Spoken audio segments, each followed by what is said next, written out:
রাজপথে প্রতিবাদ আর সেই প্রতিবাদে হামলাও হলো। কোচবিহারে মাথা ভাঙার পর খাস কলকাতা। টালিগঞ্জের করুণাময়ীতে আন্দোলনকারীদের ওপর হামলার অভিযোগ তৃণমূলের বিরুদ্ধে। मेरा सफेद तुरंत खुले, भरपूर झाग दे और इसकी स्मार्ट साइंस दे स्मार्ट केयर और फ्रेशनेस। मेरी चॉइस मेरा सफेद।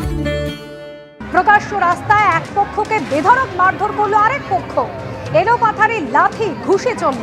সামনেই দাঁড়িয়েছিল পুলিশ, কার্যত নীরব দর্শকের ভূমিকায়।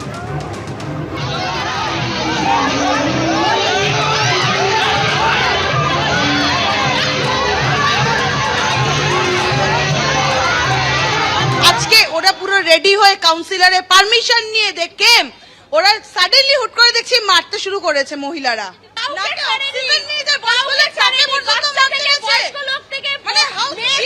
রত্নাসুর নিজে গায়ে হাত তুলতে গেছিলেন। আমরা শান্তিপূর্ণ ভাবে মিছিলটা করছিলাম, হঠাৎ করে দেখলাম করুণাময়ী বাজার থেকে একদল লোক এলো। সামনে একটা বস্তি ছিল, সেখান থেকে একদল লোক এলো, এসে হঠাৎ করে ঠেলাঠেলি শুরু হলো। একজনকে ফেলে মারতে শুরু করলো, আমাকে লিটারালি ফেলে বুকে লাথি মেরেছে, পিঠে লাথি মেরেছে, এইটুকু বাচ্চাকে মেরেছে।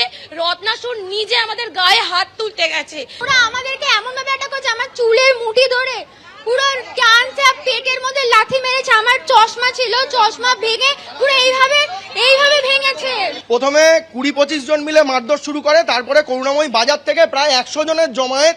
এটা আগে থেকে পূর্ব পরিকল্পিত। 115 নম্বর ওয়ার্ডের কাউন্সিলর রত্নাসুর পূর্ব পরিকল্পিতভাবে তার বাহিনী দিয়ে এই ঘটনা ঘটিয়েছেন।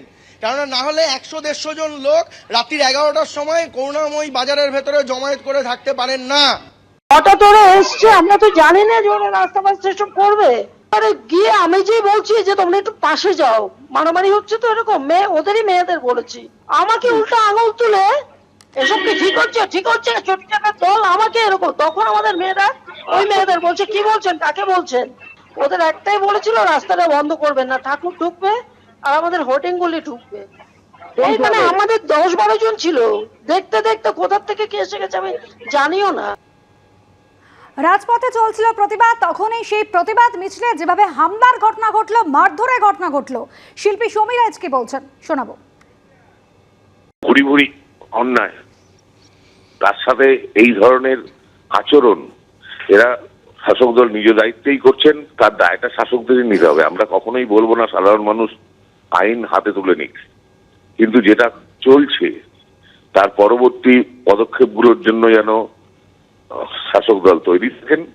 কেন মানুষের কিন্তু দেওয়ালে পিঠ থেকে গেছে, এটা বুঝতে পারছে না আসলে শাসক দল দিশেহারা হয়ে গেছেন।